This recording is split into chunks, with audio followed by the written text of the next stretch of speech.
All right. Hello, sport fans. My name is Zach Nordijk with the Burn Broadcasting Channel, and today we will be identifying and analyzing the life and career of Michael Jordan as the highest ever paid NBA player, as well as exclusive research and interviews with other star players. As well as other NBA stars, past and present, we will be looking into other professional sport leagues, such as the National Hockey League, the National Football League, and Major League Baseball. Now we will be going into our studio to do more research, as well as going into the homes of other professional athletes to get an in-depth look at their lives.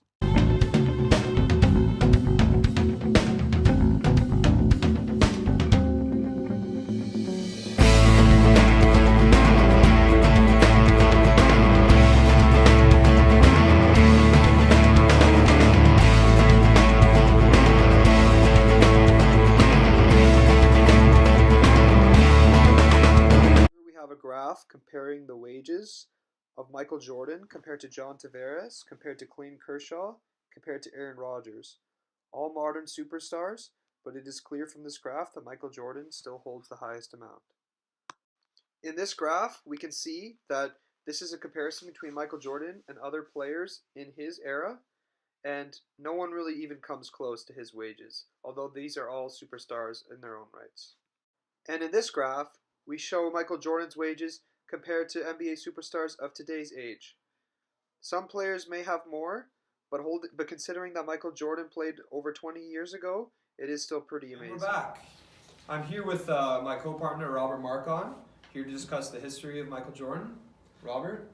So first of all, Michael Jordan was born in 1963 in Brooklyn, New York, and is arguably the greatest NBA player of all time. As playing in the NCAA, Jordan played for North Carolina and was named ACC Freshman of the Year with 13.4 points per game and a game-winning jump shot in the finals against Georgetown. Describing the shot as a turning point in his career, he led his team for 3 years with an average of 17.7 points per game before being drafted third overall to the Chicago Bulls.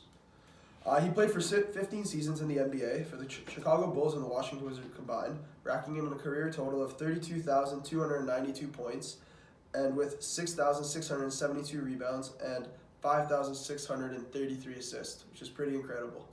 Through a team effort, he won 6 NBA championships with 6 Finals MVPs, 2 Olympic gold medals, a FIBA American Championship, and a Pan American Games Championship. Even competitors such as Larry Bird have said that Jordan was the best player he's ever seen and compared him to the Wayne Gretzky as an athlete. Jordan, arguably the best player of all time, when asking current or former stars, and almost no players even compare to what he accomplished. Personally, I think they should have paid him whatever he wanted. And that's because he led his team to 6 NBA championships and is considered the best all-around scorer of all time.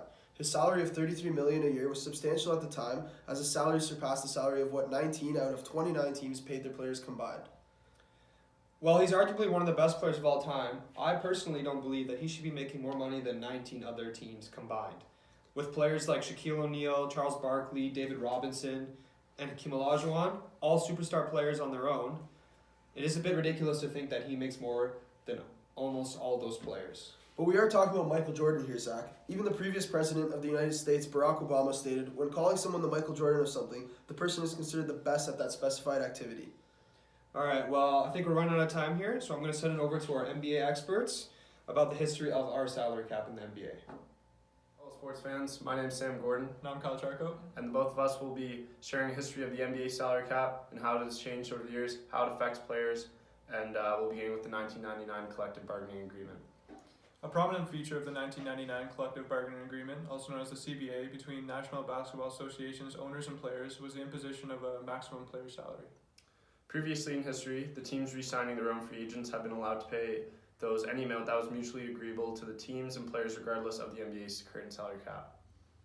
Essentially, the 1999 CBA reduced the pay going to early career players subject to so-called rookie contracts. With superstar players no longer available to negotiate unlimited salaries with their teams and rookie contract players receiving less pay, some of the revenues generated by those players were available to be captured by team owners, other players, and other providers of NBA inputs. In their 1983 CBA, the NBA and its players agreed to impose a salary cap on teams with no limit on individual player salaries. However, the cap contained many exceptions, most notably a team's right to re-sign its players, even if doing so put it over the salary cap. Teams' ability to offer their free agent players unlimited pay, regardless of the salary cap implications, was sometimes referred to as the Larry Bird exemption. The current salary cap at the time, which is the amount teams can spend on salaries, was about $26.9 million. The Larry Bird exception enabled teams to re-sign their free agents without regard to the salary cap. The Bird exception enables teams to pay marked players like superstar Michael Jordan more than $30 million a year. Essentially, the 1999 collective bargaining agreement still contained provisions. However, it permitted teams to pay their free agents more than the players could earn by moving to other teams, but no longer allowing unlimited player pay. The most important features for the purposes of this paper were the CBA's imposition of maximum individual player salaries, reduced pay for players in their first contract after entering the league, and a new mid-level team salary cap exception that would be equal to 108% of the mean salary after a phase-in period during the first years of the CBA. The 1999 collective bargaining agreement still contained provisions, however, permitted teams to pay their free agents more than the players could earn by moving to other teams, but no longer allowing unlimited player pay. The most important features were the CBA's imposition of the maximum individual player salaries, reduced pay for the players in their first contracts after entering the league, and a new mid-level team salary cap exception that would be equal to 108% of the mean salary after a phase-in period during the first years of the CBA. The maximum player salary depended on experience, topping out at the maximum of 35% of the team cap, 105% of the player's previous salary, or $14 million for players with at least 10 years of experience in the league. Although existing player contracts would be grandfathered from the maximum player salary provisions, the new caps meant the superstar pay, such as Michael Jordan's salary, in excess of $30 million would be a thing of the past as these players left the league. After player pay exceeded the 51.8% threshold in the 1997-98 season, the league exercised its right to reopen the CBA and lock the players out, effective the 1st of July 1998. The lockout lasted no longer than 6 months and caused the 98-99 season to be shortened from 82 to just 50 games before the league and its player had reached an agreement to the new CBA in early 1999. Essentially, the new CBA agreement's features would not allow any player moving forward to ever make as much in salaries as Michael Jordan and impact future NBA players. Now I'll be moving on to our exclusive interview with Michael Jordan with our great host, Robert Marcon. We're back today, sports fans. I'm Robert Marcon with the Burn Broadcasting Channel, and here we are today in Michael Jordan's home. How are you today, Michael? Not bad, Rob. How are you? That's pretty good. I'm good. And I have a couple questions for you today. I hope you don't mind. No worries. Okay, so we'll just get right into it. What do you think about the thought that other players of the past and present, as well as people of the public, saying you were paid too much money at the prime of your career? It's a difficult question, Robert, but as a superstar of the time, and arguably the greatest player ever, I feel I helped put the NBA on the map. I was the main marketing figure for the NBA and drew more viewers and attention than any other player. As we look at the NBA now, basketball has become arguably the biggest sport in America, and I feel I played a big role in that. The Chicago Bulls paid me my $33 million a year because I was worth it. The 6 championships my teammates and I brought to the city demonstrates that as a fact. I couldn't have said it better myself, to be honest, Michael. Anyways, we'll just move right into the second question. So your salary surpassed that of 19 NBA teams at the time. Today, no single player even comes close to passing the salary of any single team. What are your thoughts about this? Today, the league has changed. Due to the NBA league structure and the value, the salary cap has been adjusted and teams have more money to pay their players now. When you look at contracts such as Stephen Curry and LeBron James, who make upwards of $35 to $40 million a year, they are definitely worth that. But the fact of the matter is, teams have more money to pay their players now because the NBA themselves are worth more money. In 2016, the NBA signed a TV contract worth upwards of $24 billion, which in turn results in a spike in the players' salaries. Today, there are countless players that draw viewers compared to when I played, there was only a handful. That's a good answer, well thought out. I have one more question today, and this is more about the present. So I want to hear your thoughts about this. Do you think it is reasonable for present NBA players to ask for contracts that are equivalent to your contract that you had attained in 1966 with the Chicago Bulls? I think that's a very difficult question, but honestly, if you look at players today, players should ask for the money they think they're worth. If a player thinks he's worth $50 million, he can ask for it. Not necessarily not going to get it, but that's just how it works. Exactly. Sometimes we look at players such as, we'll use Jimmy Butler for example. He's sitting out because he didn't like the team he was playing for, wanted more money. But now He's on a new team, going to sign a big contract this offseason. You never know how much he's going to make. And with regards to that would have never happened back in the day, right? No player would have sat out like that. No, that just shows more resiliency in the NBA now. It's just changing so much, and that's just the way the NBA is going. Okay. Well, thanks for having us in your house, Michael. Anytime. And now we're going to send it over to Zach Nordyke. He's going to have a current player of the NBA. It's going to be a special surprise for you viewers at home. And we're over and out. Thank you, Rob. With me right now, I have James Harden. James, how are you? Great. Hi, Zach. Nice to meet you. Really happy to be here. I love what you guys are doing with this video. Just want to say it gives players a great opportunity to voice their opinions on the subject of player salaries. Wow, okay. So I'll cut straight to the chase here. We just spoke to Michael Jordan about how his salary today still holds up as one of the largest salaries of all time. He believes this is fair to him being one of the greatest players of all time. I was just wondering how you feel about his salary in regards to today's standards to the salaries of players such as yourself. Well, I mean, talking about MJ, man, like, no dispute, greatest of all time, GOAT.